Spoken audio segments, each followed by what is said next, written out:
What's good, fam? What's up, man? Welcome to Bigfacesworldwide, where we talking nothing but this boxing, man. Worldwide, where we talking nothing but this boxing, man. Now, something's wrong with this audio. Now, something's wrong with this audio.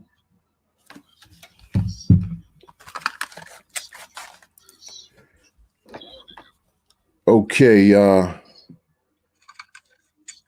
so with this audio, man. Let me see. Okay, let me see. Check. Check.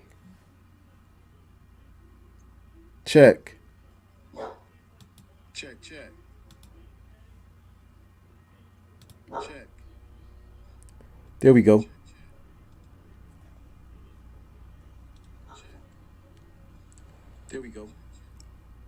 All right, man.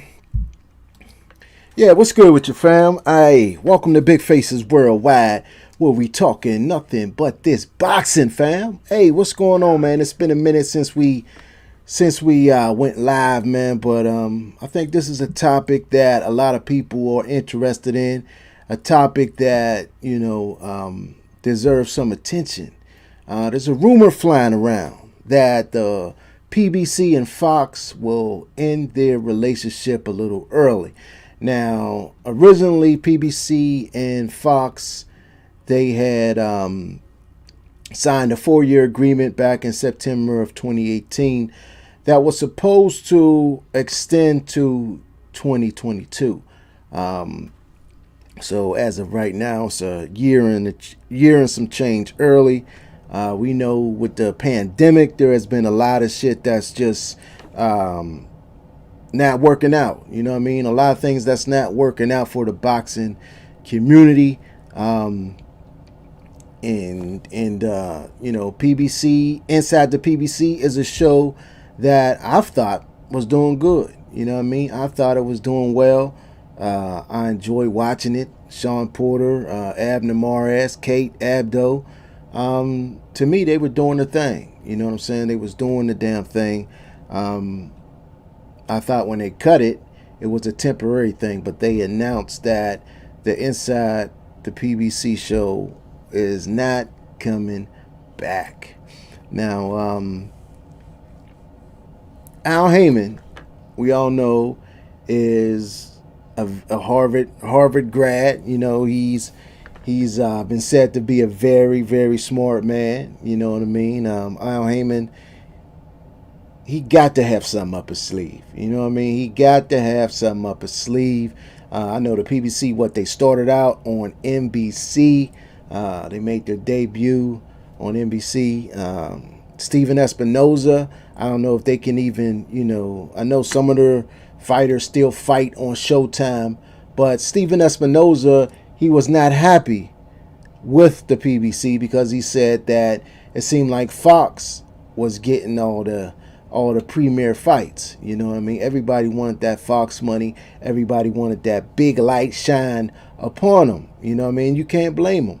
But, Steven Espinoza, he was talking about how, let me move this mic up a little bit. Steven Espinoza was talking about how, the fighters were built up on Showtime. A lot of fighters were built up on Showtime, and they left. Showtime invested a lot of time and effort in a lot of these fighters. You know what I'm saying? And for Fox to come and scoop them up, per se, or Al Haymon to take his premier fighters who were originally built on Showtime, take them over to Fox. You know what I mean? It's kind of slap in the face to old Steven Espinoza. So Steven Espinoza was not happy about that, man. He let it be known that he was not happy. He did several interviews with the PBC podcast. He's been on the Chris Mannix show. He's been on Akim Barak. He's talked about it publicly a little bit everywhere. You know what I'm saying, about his, he didn't go all out and just diss the PBC, but he let it be known that his frustrations with him, let it be known that he was not happy that, PBC used Showtime to pretty much build their whole stable. And, it seemed like the mega fights was going to Fox. The mega fights was going to Fox. Now you got the Charlo brothers, you got Tank, you got guys like that who still fight on Showtime, but Deontay Wilder, who's fought on Showtime for most of his career. Earl Spence, who made his debut on Showtime. A lot of these fighters were built up on Showtime, and PBC decided to spread them out. You know what I'm saying? And, Steven Espinoza was not happy about that. So will Steven Espinoza welcome Al Haymon back with open arms? You know what I'm saying? Now, we know he does still do business with Showtime, but, is he going to move his whole roster back to Showtime? Or does Al Haymon have another ace up the sleeve? Does Al Haymon have a platform already in place for his fighters to fight? I'm sure if this rumor is true, Al Haymon and his team is working on something. But Tim Smith, who runs many of the day-to-day things over there for Al Haymon, Tim Smith denied this. You know what I'm saying? He denied this, said that the rumors were not true, and that the PBC and Fox will finish out its original agreement. That's from Tim Smith. You know what I'm saying? But we don't know. We're going to have to wait and see. But the great Al Haymon, he's going to have to, if this is true, he's going to have to pull another ace out the sleeve. You understand me? He's going to have to find another platform. Now, everybody in their mammy knows that streaming is pretty much taken over everything. Streaming is the way to go. You know what I mean? The cable companies are scrambling, rambling, trying to come up with ways to keep their companies rolling, man. You understand me? And the streaming is at an all-time high, man.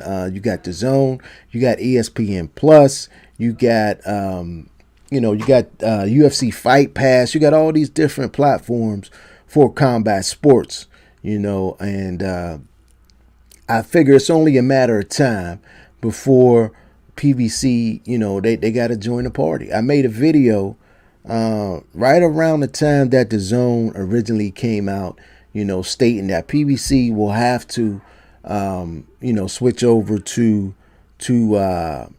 streaming eventually. Showtime, they were streaming fights on YouTube. Fox, they got, a app that they stream fights, but it's not a mega source. It's not a mega thing, man. We got to see what's happening, man. There's a lot of things that's going on in the boxing world. You got, what's his name? David Benavidez been calling out Jamal Charlo. Jamal Charlo's been calling out David Benavidez. And a lot of people, is the fans turning on Jamal Charlo? You know what I'm saying? That's a question. Are the fans turning on Jamal Charlo, man? I watched a lot of videos today, and I've listened the last 2 days, man. And I listened to a lot of people talk about the Charlo Benavidez situation, and a lot of people are saying Jamal is full of cap, as the youngsters say, man. He's full of shit. They think that Jamal Charlo has not done anything. That's what I've been hearing the most. Jamal Charlo has not fought anybody, has not done anything, and that, he's getting all this high praise for no reason. That's the main thing that I've been hearing about Jamal Charlo. I think Jamal Charlo has definitely had a few solid victories. His latest and greatest victory, in my opinion, is going up against Sergey Darion Chenko. Now, Sergey Darion Chenko went up against Daniel Jacobs and lost a very, very close decision. Some people say that they think Sergey won. The fight that everybody was talking about was Darion Chenko versus Triple G. Now, Triple G looked it more vulnerable than I've ever seen him before. Sergey was tearing his body up. I mean, he was beating his body half to death. You understand what I'm saying? And one time looked like Triple G was about to go down from that body attack, from that body assault, and the referee just jumped in there. You know what I'm saying? He just jumped in there and held the action. And I couldn't figure out why he stopped the action. I'm sure a lot of people who was watching the broadcast couldn't figure out why he would stop the action. You know what I'm saying? But he stopped the action. A lot of people said that Darion Chenko won that fight. And I'm one of those guys that say Darion Chenko won that fight. The fight with Daniel Jacobs was close. The fight with Triple G was very close. Charlo beat Darion Chenko convincingly. Charlo dropped him. Charlo had him hurt multiple times. There were 2 or 3 rounds where I felt that the bell saved Darion Chenko's ass. You know what I mean? Because Charlo would hurt him late in the round. 15, 20 seconds left. And, Darion Chenko would do some grappling, some holding, and the bell would ring. You know what I'm saying? Had there been a full minute in those rounds, I do believe that Jamal Charlo could have got him out of there. Now, Charlo, in my opinion, he ran out of gas a little bit in that fight. Toward the second half of that fight, I do believe that Jamal Charlo's endurance wasn't up to par. You know what I'm saying? He was able to finish the fight and win the fight convincingly. But had he been in spectacular shape, I do believe that he would have been able to get Darion Chenko out of there. Now, we all know that, the Charlos, they like to sip a little bit. They like to party a little bit. And but they do take their training very, very seriously. Especially Mel. Mel comes in shape. He's in terrific shape. I think that out of the two, Jamel comes in better shape than Jamal. But Jamal comes ready. You know what I mean? He comes ready. But I think had he dedicated himself a little more in the camp, he'll be a little better. You know what I mean? He would have did a little better, man. Jamal Charlo is a force to be reckoned with. People say, what has he done? You look at the way that he beat Darion Chenko. Many people consider Triple G, they consider Daniel Jacobs top middleweights in the sport of boxing. Both of them guys had very close fights with Sergey Darion Chenko. Jamal Charlo, he easily outpointed Darion Chenko to get that victory. We all know he got the victory over Julian J. Rock Williams, who at the time was considered a very, very highly touted prospect. The sky was the limit for J Rock. That fight was pegged as, it was going to be a battle, a tick for tack fight. If you guys remember, I don't know if you remember, but Jamal was set to go to middleweight. He was ready to go up. He was done with 154, but Julian J Rock, he kept calling him out, said he was scared, said he was ducking, said he was running, said he was going to 160 to run from him, said he was on steroids, called him all type of names. So Jamal Charlo said, you know what, I'm going to stay here. I'm going to sacrifice one more time to beat the shit out of Julian J. Rock Williams. And that's what he did, man. That uppercut was vicious in that fight. He also went up against the veteran Austin Trout. Now, Austin Trout gave Jamal Charlo, a better fight than J. Rock, in my opinion, a better fight than Darion Chenko, in my opinion. I don't know about that. Maybe I'll take that back. But Austin Trout gave, a better fight than people thought. But Jamal was still able to win that fight. I think Austin Trout did a lot of holding, did a lot of running, did a lot of veteran tactics not to get knocked out. A fighter can fight not to get knocked out. You know what I mean? Just because he didn't get knocked out don't mean that, that Jamal could knock him out. Fighters, some fighters who don't want to be knocked out, they fight not to get knocked out. They don't fully engage. They don't, take chances. And these are some of the things that Austin Trout was doing in that fight with Charlo, man. He didn't want to get knocked out. Now, the fight with Dennis Hogan, that was just, a tune-up, a gimme.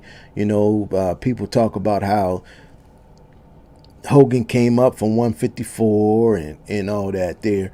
And Charlo did what he was supposed to do, which was knock Dennis Hogan out. So when people say that Jamal Charlo hasn't done nothing, I beg to differ. You look at the guys that Canelo is picking. Callum Smith, his last opponent. He won the World Series of boxing. He won the Muhammad Ali trophy. But you ask yourself, George Groves, is George Groves an elite fighter at 168, injured, on his last leg, on the downside of his career? George Groves was on the downside of his career. Everyone knows it. George Groves fought a very timid fight against Callum Smith. And besides George Groves, you can look at Callum Smith's resume and who'd he fight? You understand what I'm saying? Who'd he fight? I thought he was a solid opponent, solid contender, but he's not an elite fighter. When you got people running around asking what Jamal Charlo has done to deserve a fight with Canelo, you got to question, what has Callum Smith done? No knock on his fighting ability, but you look at his resume and, there's no names that, pops out at you. You understand what I'm saying? Billy Joe Saunders, I think Billy Joe Saunders is a very exceptional boxer. He beat Chris Eubanks early on in his career. I think his best showing was against David Lemieux up in Canada a couple years ago.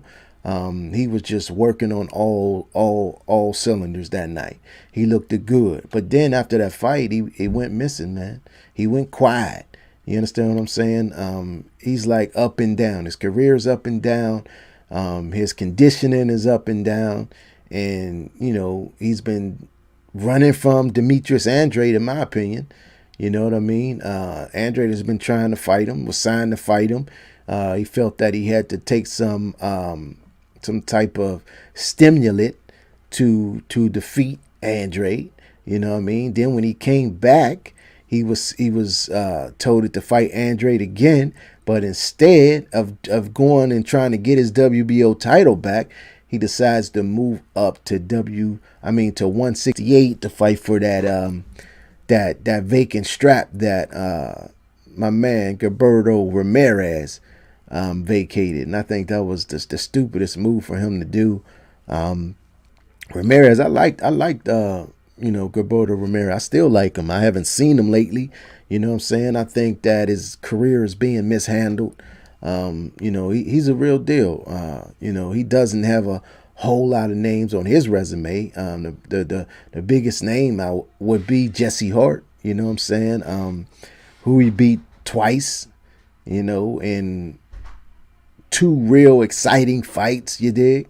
Jesse Hart, in that first, Jesse Hart just did a lot of too much movement in that fight for my liking.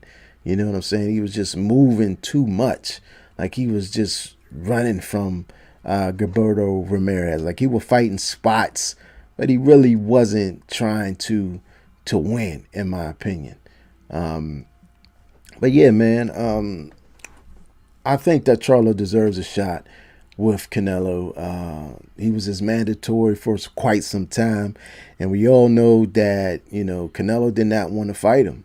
Instead, he chose to vacate his title and accept a franchise belt. You know what I'm saying? And a lot of people, a lot of boxing fans think that he did that. He particularly did that to avoid fighting Jermall Charlo. And in my opinion, I think that Canelo and Charlo will be a very, very good fight. But and I think that Charlo is capable of beating Canelo. You know what I'm saying? He's capable of beating him. But saying that, I would lean towards, right at this moment, I would lean towards Canelo. Simply because he has looked like the Terminator in his last couple fights, man. He's looked unstoppable. I mean, from beginning to end. A lot of people suspect that he is on, that juice. But we know he got caught, using that Combuterol before. He hasn't popped dirty again. He has had all negative tests since then. But the way he's looking, man, it got a lot of people scratching their head, man, because he's just walking through dudes, man. I mean, walking through them. And his punches is hard and vicious. And, he trying to hurt you bad, man. They got bad intentions, man, on every punch. And right now, I don't see no one who can give him reason to pause besides Jermall Charlo. You know what I mean? Somebody's going to have some power. Somebody's going to have to be able to crack in order to deter Canelo from coming forward. And I do believe Jermall Charlo has the power to deter Canelo from coming forward. Triple G, you know what I mean? He was able to hurt and buzz Canelo a few times. But in that second fight, when Canelo decided to go toe-to-toe and stepped straight to Triple G, Triple G wasn't prepared for that, man. And it was a different outcome. I do believe Triple G won that first fight.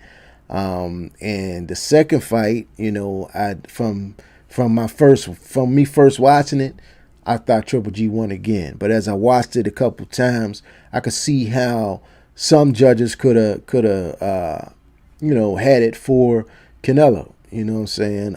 It was a very close fight, a very good fight. But right now, that fight was 2-3 years ago. Right now, Canelo would stop Triple G, I believe, very early, within the first half of the fight, first 6-7 rounds. I believe he's just too much for Triple G. His confidence is at an all-time high. And it all started, in my opinion, from that second Triple G fight. Triple G was the boogeyman, the guy that nobody wanted to fight, the guy that, punched like a horse kicks, and Canelo went in there and found out that he can take this dude's punches. You know what I'm saying? He said, I could take this dude's punches. Oh, man. He threw caution to the wind in every single one of his fights since, maybe with the exception of Danny Jacobs.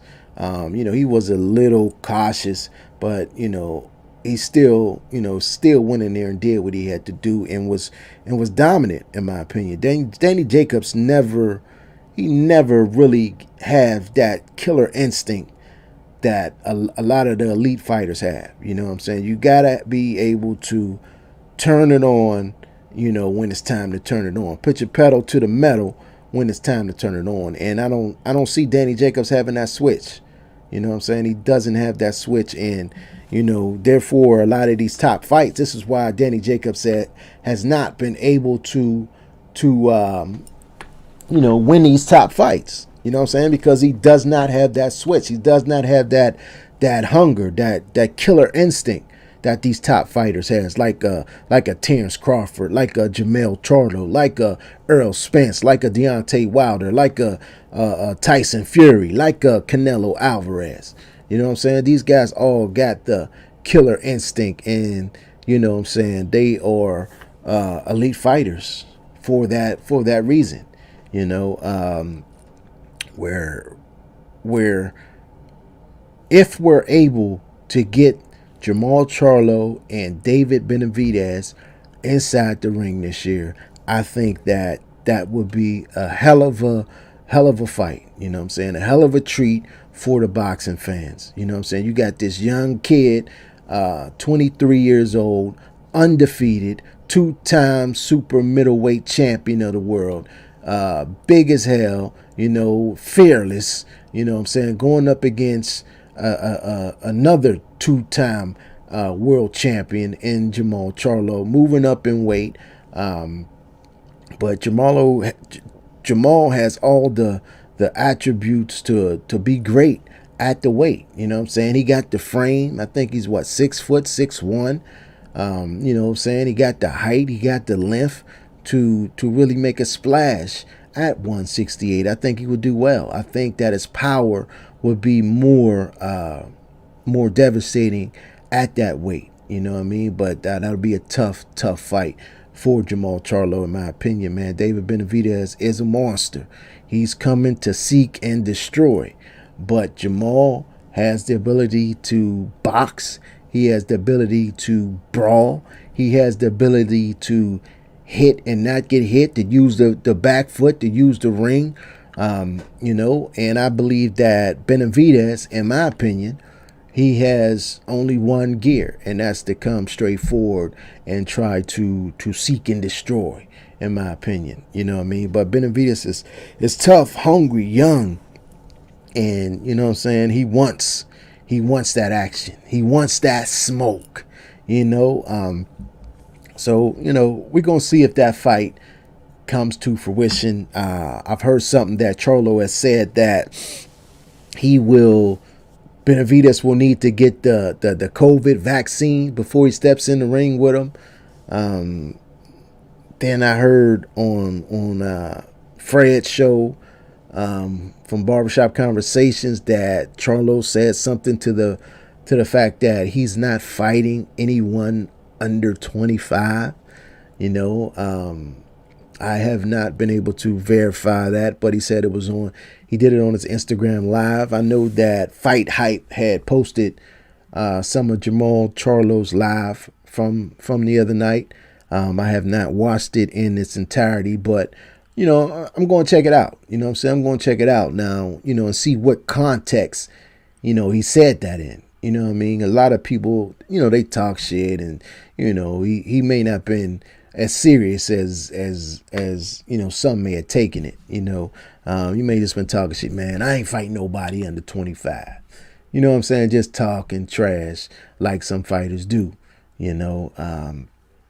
But those guys over there at PBC, I believe that they definitely have to become more active. Fox obviously doesn't have a whole lot of fight dates for him. I mean, FS1, they've been getting down on FS1 a little bit, a little bit more. But as far as the main flagship channel, Fox, it seems like they only pick up the big fights, the pay-per-view fights, the fights that, is gonna get people to talking in barbershops, you know what I'm saying? Get the casuals to talk, you know what I'm saying? But PBC has a whole lot of other fighters that need dates, man, that need visibility, man. You know what I'm saying? And Showtime, they've been doing a good job of giving some of these fighters these dates, man. We just saw Stephen Fulton and the guy from TMT, God damn, I can't think of his name, Leo. They had a hell of a fight, man, and I was very, very impressed with Stephen Cool Boy Fulton, man. He went in there, man, and pretty much fought Leo's fight and beat him up fighting his fight. You know what I'm saying? I expected Fulton to use his movement, to use his lateral movement, to fight more off the back foot. But early on, Fulton decided that, he's going to get in his phone booth with Leo and get busy, man. And he was able to, outwork, out hustle, outland, out muscle Leo in that fight, and was able to snatch that title right off of his waist, man. I think Fulton's going to be a problem at the weight, talking about him fighting the guy who fought before him. What is his name? Aleem. You know what I mean? Who showed that, he's going to be a contender, a fighter to contend with at that weight. I do think, cool boy Steph would win that fight. I think he has just, more tools in the toolbox, in my opinion, for Lean. But it's a fight that I would love to see. A fight that, would be very, very entertaining, in my opinion. Be very entertaining. What else PBC got going on? Your boy Keith Thurman. Now, I was a real heavy Keith Thurman fan, and I've been a Keith Thurman fan since the PBC started. You know what I mean? Broke out with Keith Thurman. I've been rocking with Keith, man. Until Earl Spence came around, man, and Keith Thurman's energy changed up. Keith Thurman started to act a little funny. You know what I mean? I'm going to just keep it a buck. It seems that he did not want any problems with Earl Spence Jr. I'm going to say that again. Keith Thurman did not want any problems with Earl Spence Jr. back then. But now, right now, after Keith Thurman has taken his defeat like a champ, you know what I'm saying? He said, when he made his ring return before, he called it the get back year. He says right now, it ain't no get back. He's storming back. He don't need no tune-ups. You know what I'm saying? He want to get straight to the top. He said it can even be on short notice, and he's going to get in there and get busy. That's the type of shit you want to hear from a guy who's been out of the ring as much as Keith Thurman has been out of the ring, man. He was on a Boxing Voice today, man, and he sounded very hungry. You know what I mean? He sounded very hungry. He's making noise, man. Keith Thurman acts like he's that one time from, 2015, 2016, 17. You know what I mean? The one time that fought Sean Porter and Danny Garcia back to back. He seems like he's that guy again, man. And he wants to fight Earl Spence Jr., man. He says Earl Spence has one of his titles. One of those titles belonged to him, as he said. And he said that he wants it back. Those are the words of Keith one-time Thurman, man. And I don't think that he's capping this time. I think that he's really ready to fight Earl Spence, man. He's ready to fight these top guys because he don't have a belt. You know what I mean? He already took his L, so there's no perfect record to protect. You know what I'm saying? All of the great fighters have taken L's.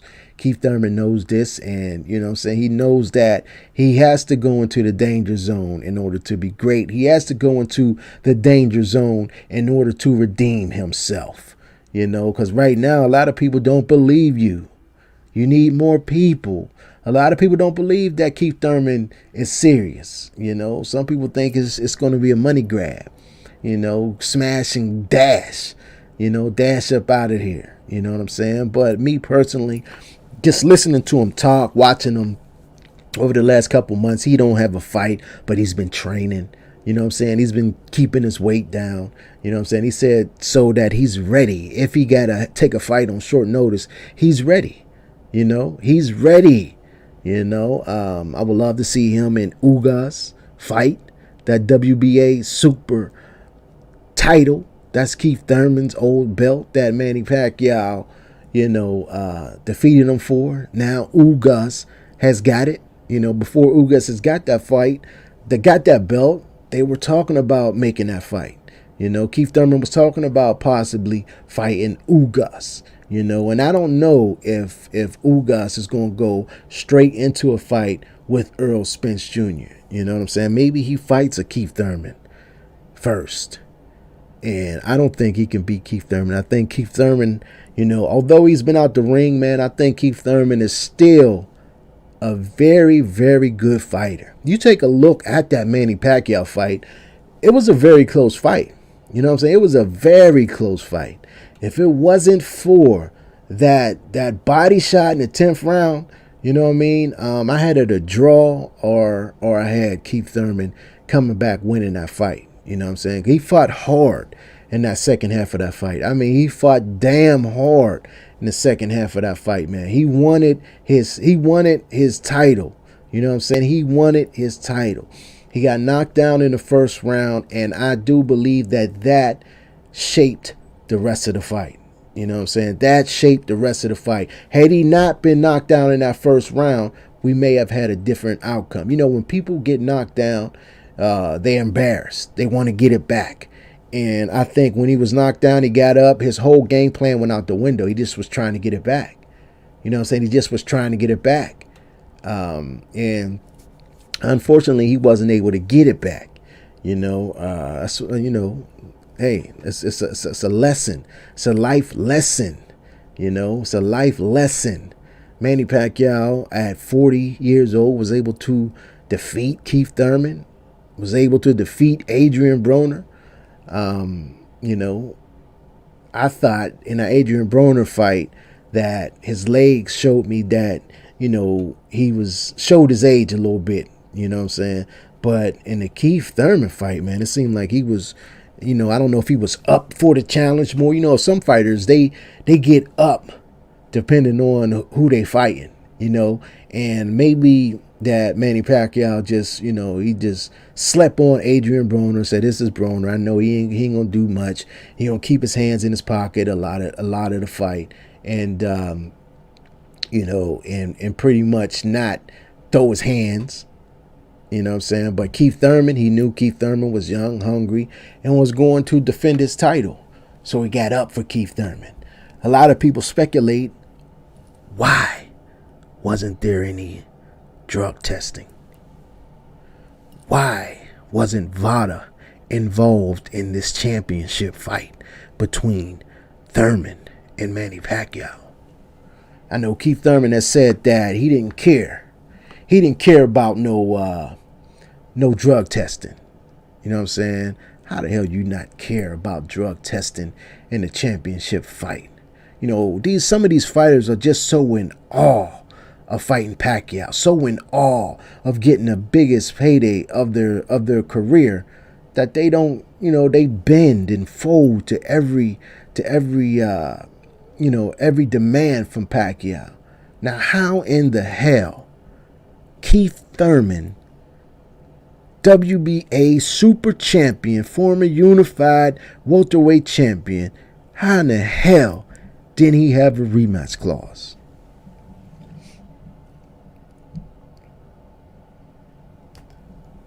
Why didn't Keith Thurman have a rematch clause in that fight? You know why? Manny Pacquiao, Team Pacquiao said, there ain't no rematch clause. If you want a rematch clause, I'm not fighting you. If you want drug testing, I'm not fighting you.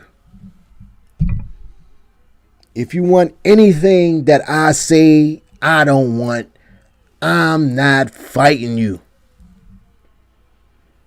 Keith Thurman, so in awe, so ready to make his biggest payday. So ready to fight the legend, Manny Pacquiao. He said, okay, I don't need a rematch clause.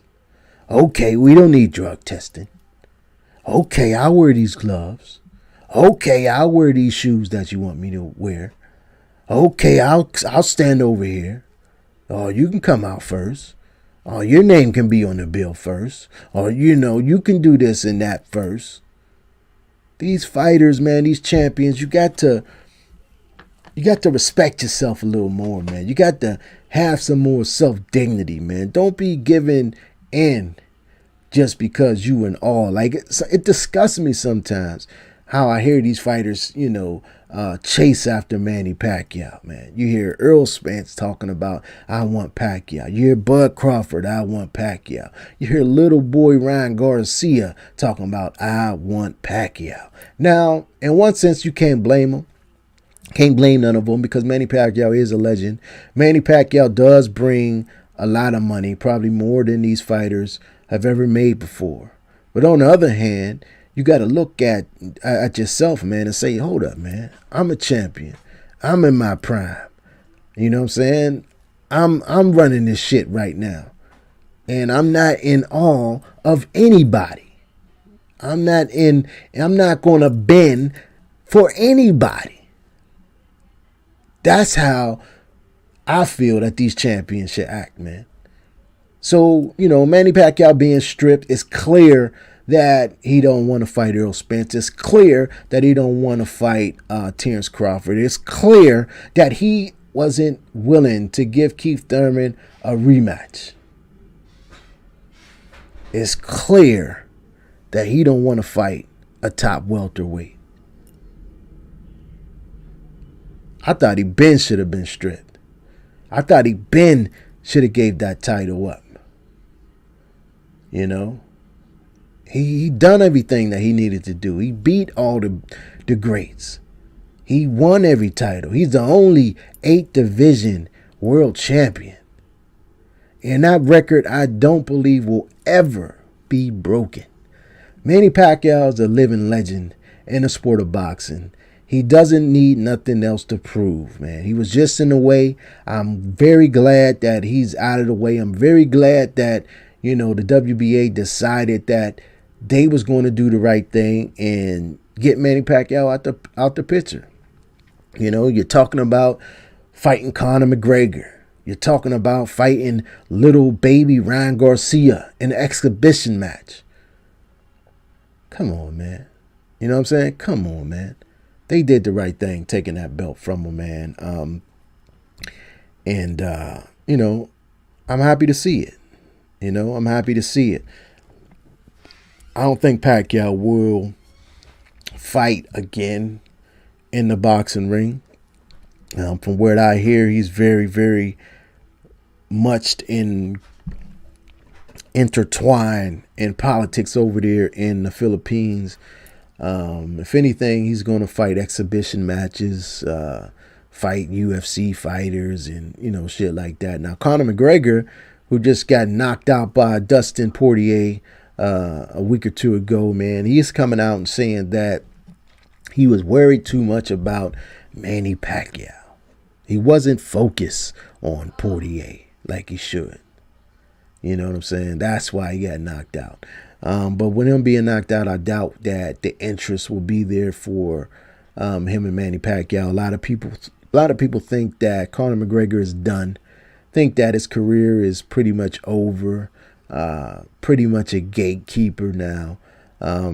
Which happens to everybody, man. You know what I'm saying? All the greats have faded. Conor's real young. He's still young. He had a hell of a career. He rose to fame and fortune very, very fast, and some people don't know how to handle that. We know that he likes to party. That takes a toll on your body, man. You know what I'm saying? That takes a toll on an athlete's body. Drinking and partying and, not getting enough rest and only training when you have a fight. And nah, man, you have to, if you invest in yourself the proper way, it's going to show up on fight night. You know what I'm saying? If you don't, it's going to show up on fight night. Either way, it's going to show up on fight night. You know what I'm saying? And Conor McGregor went in there, man, and it showed up on fight night.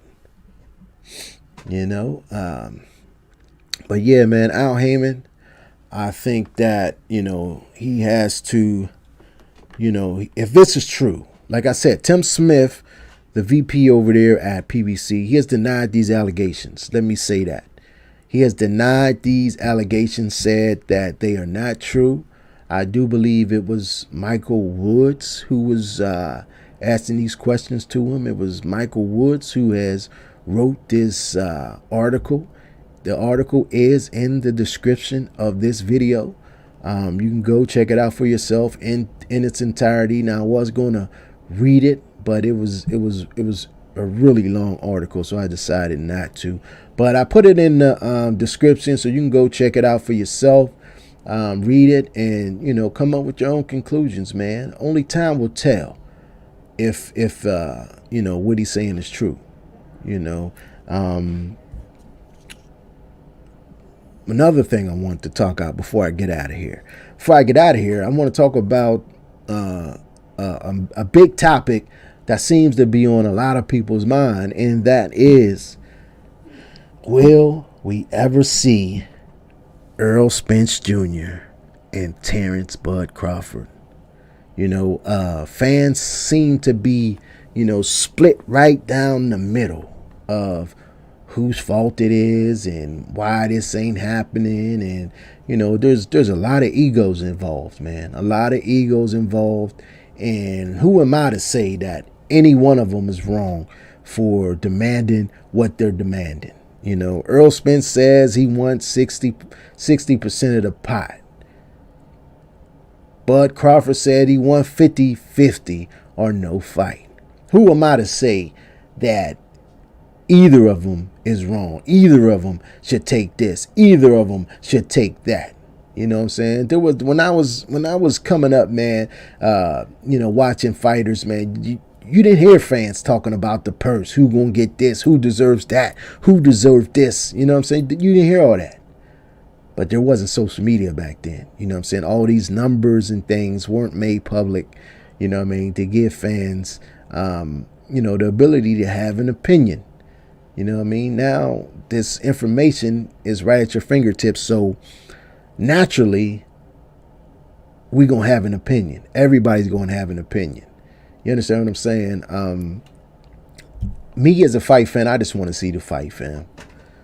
I just want to see the fight, man. If you say you bad and you say you bad, both of y'all say y'all two bad mofos. Let's see who's the baddest. Baddest one slap my hand. You understand what I'm saying? The baddest one slap my hand, man. The baddest one make the fight happen. Put your ego to the side. You know, accept 50-50. Accept 60-40. You know what I'm saying? Accept the offer on somebody's side.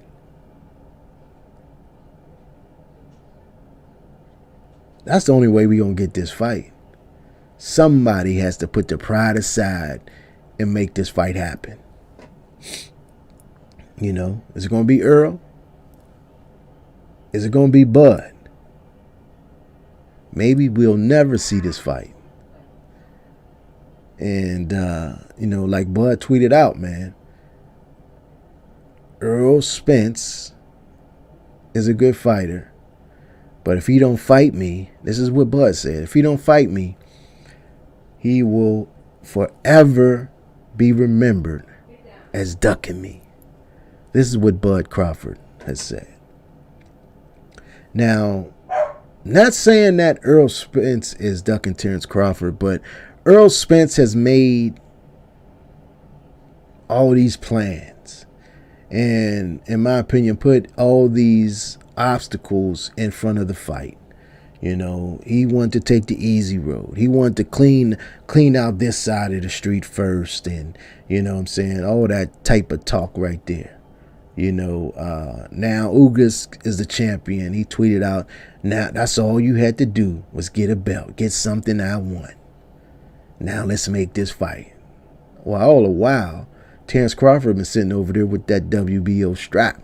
So I'm a little confused on that. You know what I mean? I'm a little confused on you know, the hold up with that, what that meaning is. You understand what I'm saying? But that's for another discussion. That's for another day. You know, but listen, man, hit the like button, man. You know, hit the like button if you did not hit it. I appreciate everybody who watches this live, you know what I'm saying, who watches this on the playback. You know, I have not been doing a whole bunch of videos right now because I am in the process of filming a movie, making a movie, man. It's called Little Duke Boy. It shall be released this year. It's written by Tennille Chaffin, who is my partner in this thing, man. And it's taking a lot of work. It's taking a lot of my time, just editing and, filming and, trying to get this person together with this person and trying to, get people's schedules to mesh. You know what I'm saying? It's taking a lot of my time, man. So I haven't been able to, make a lot of videos, man. But hopefully I'll find the time to, get on here and do what we do. You can check me out on Instagram, on Twitter, at Bigfacesworldwide, all one word. You can get information about the movie. You can get, boxing news. You know what I'm saying? Go check it out, man. It should be, I'm really, really proud of where we're at right now. This is our first project. We didn't go to school for this. You know what I'm saying? We just winging it, man. You know what I mean? We don't got no history of making movies, man. We just, got a big desire and decided, I'm saying, you know what? I'm going to jump off the porch with this one. You know what I mean? I'm going to jump off the edge, man. Sometimes you just got to take a chance. And that's what we are doing, man. We're taking a chance and we're just, doing something that we're enjoying, and that's making a movie. So Little Duke Boy, man, be on the lookout for it. It will be dropping sometime this year. Appreciate everybody tuning in. In the meantime and in between time, stay blessed and keep on supporting the sport that we love called boxing. Peace. I'll holla back.